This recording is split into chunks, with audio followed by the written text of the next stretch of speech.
This unique drone footage shows the devastation left behind in the wake of Typhoon Haiyan.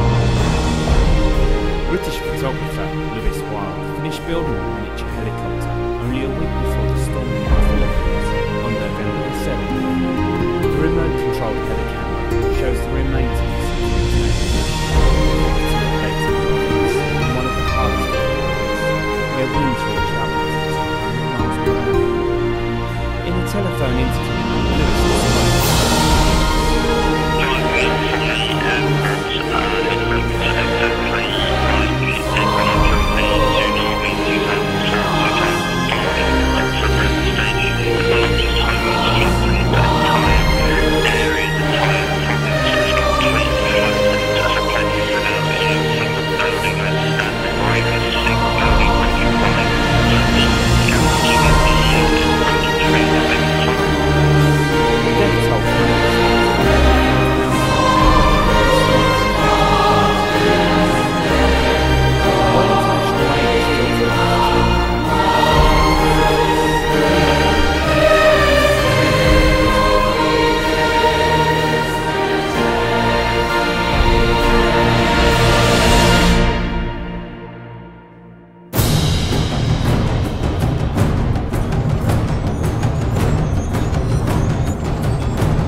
once again, maraming salamat po sa mga participating photographers, yung pong groups and non-groups na nandito ngayon.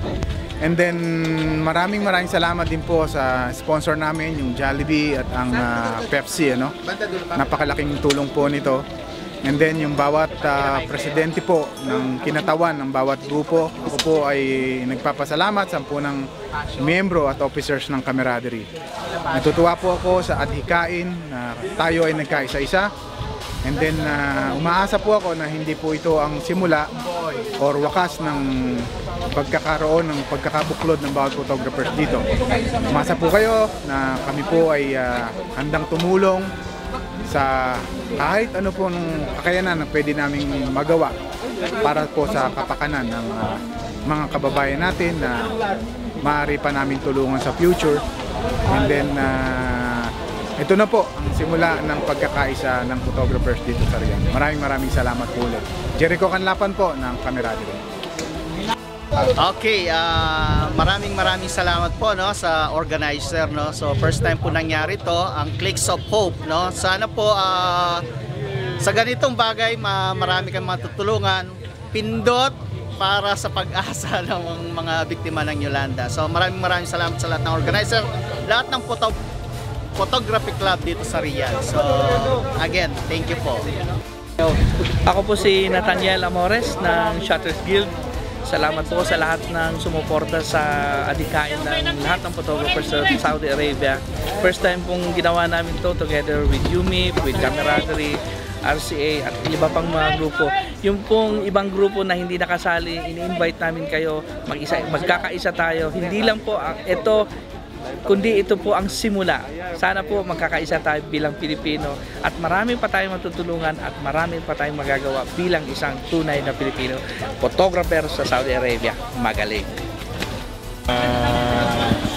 Red F Stock Production would like to thank this opportunity given to us, the organizers and my fellow photographers who attended this shoot for a cause.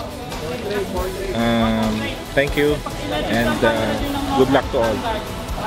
Magandang araw po ulit.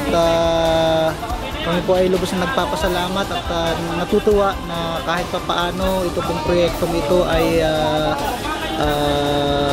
nagawa natin sa araw na to. Nagsama-sama ang lahat ng mga photographers. Sana hindi po ito ang una't huli at we expect na mas ma-develop pa natin at mas magkaroon ng magandang camaraderie ang bawat photographer dito sa Riyadh. Muli po, maraming salamat. On behalf of UMIP photographers, ako po Eldred Refil. Magandang umaga po.